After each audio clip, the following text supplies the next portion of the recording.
Hey friends, welcome back to the channel. In this video, we are talking about the productivity equation. And so what you're about to see is an excerpt from my brand new SkillShare class about the principles of productivity. And this introduces the productivity equation.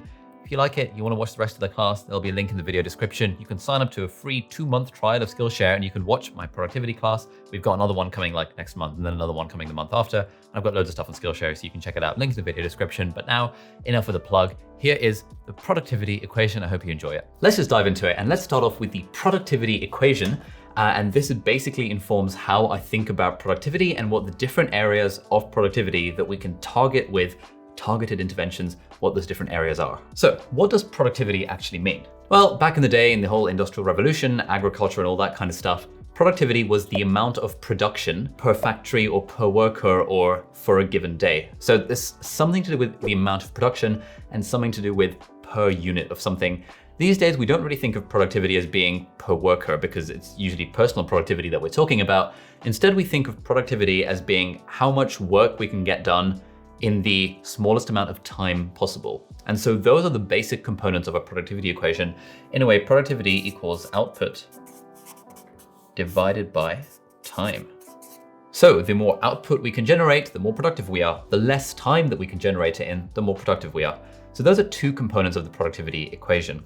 But there are two more, and they're arguably the more important ones. Firstly, we need to recognize that there's no point in being productive if we are not being productive about the right things. Like you could just end up on a treadmill just kind of spinning your legs and like doing lots of exercise and stuff. But if your objective is to get somewhere and you're on a treadmill, then you're not really getting anywhere. All you're doing is burning energy. It's a similar concept in productivity. We want to be doing things efficiently and we want to be doing lots of things, but we also want to be doing the right things. And so the third component of the equation,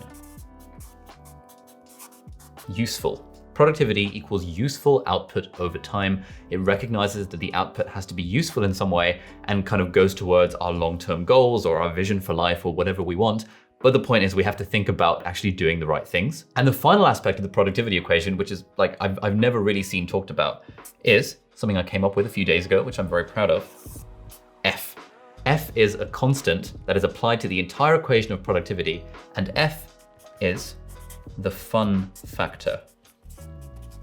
And this is actually probably one of the most important things, because if I really think about it, the reason why I'm so productive and do all these things on the side on top of being a doctor is because everything I do, I really enjoy doing. When stuff is fun, it no longer feels like work. And when stuff is fun, it bleeds into all the other elements of productivity.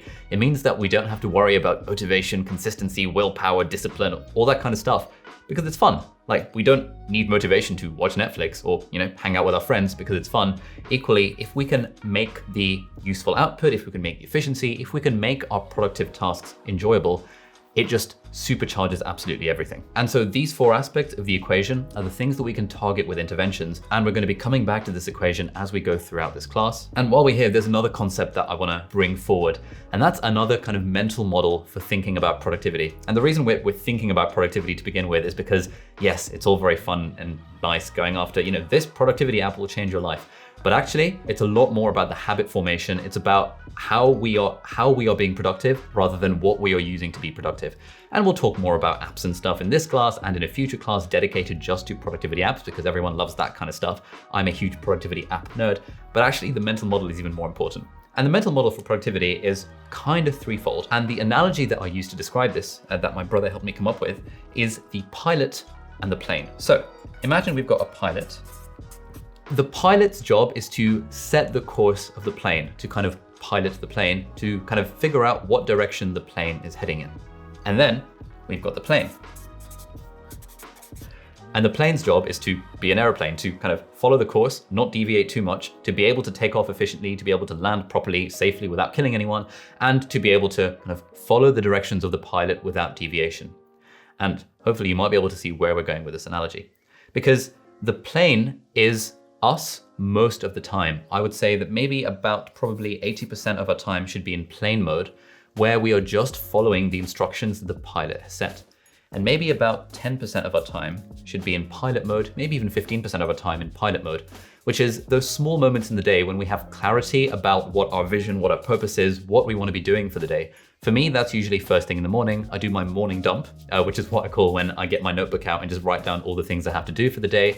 This is where sometimes in the evenings, I will figure out what I want to do the following day. That's me being a pilot and actively piloting my life. But then once I've made that decision, for the rest of the day, I don't care about the pilot. I'm not wasting energy trying to decide what I should be doing with my time. Instead, I'm just being the plane. For 80% of the time, I am the plane. I'm executing on the instructions of the pilot. And so the pilot gives instructions to the plane. These are like different roles that we take throughout the day at different times. And I would suggest that 10% of the time is pilot, 80% of the time is plane. And then you might be wondering, what about the other 10% of the time? The other 10% of the time is what I like to call the engineer. And the job of the engineer is threefold. Firstly, the engineer needs to make sure that the plane is efficient. It needs to make sure the plane is doing its activities in a time-efficient manner. Secondly, the engineer needs to make sure that the plane is fuel efficient, like it's not using excessive energy. It's not using too much energy. It's able to conserve fuel when it needs to. And thirdly, the job of the engineer is to keep the entire system organized. So that would be things like writing out a to-do list or, sorting out your favorite productivity app for quick capture and all these things that we are going to talk about. But kind of the job of the engineer feeds into the job of the pilot and kind of the job of the plane, hence the kind of dotted line going to pilot. And I would suggest that maybe we spend 5 to 10% of our time on being the engineer, on actively implementing and maintaining the organizational systems and the various kind of principles, strategies, and tools to make everything that we do more efficient. And so you'll see that the pilot, the plane, and the engineer ties into a productivity equation. So the pilot is the one who sets the course, who sets the direction of the plane. And so let's put that in green. And that is the useful component of the productivity equation. The pilot makes sure we are doing the right things. It makes sure it's useful output that we are outputting. Next, we have the plane, which is 80% of the time. The majority of our time is spent executing the orders of the pilot, and that is the output bit of the productivity equation.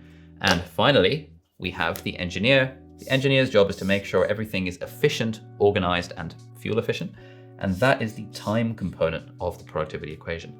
And so when we're trying to increase our productivity, we can recognize that actually it's not about increasing our productivity as a whole.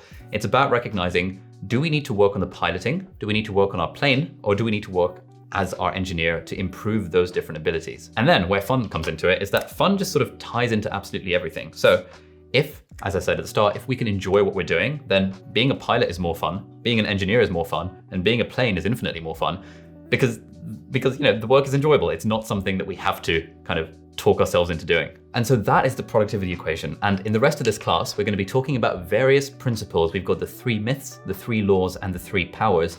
And I'll be explaining the theory behind those principles, but then also some practical tips that you can apply them to your life from today. Because as I said, productivity and being more productive is about changing your habits and changing your skill set. So you're a better pilot, you're a better engineer, and you're a better plane.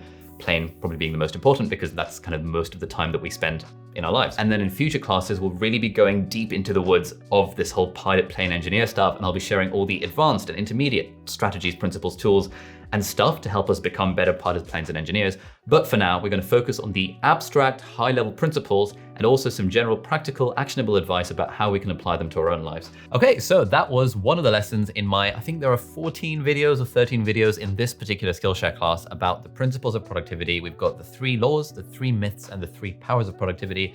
Check it out, link in the video description. You can sign up to a 2-month trial of Skillshare. You can check out all the rest of my stuff on Skillshare as well while you're there. Yeah, thanks for watching. I'll see you in the next video. Bye-bye.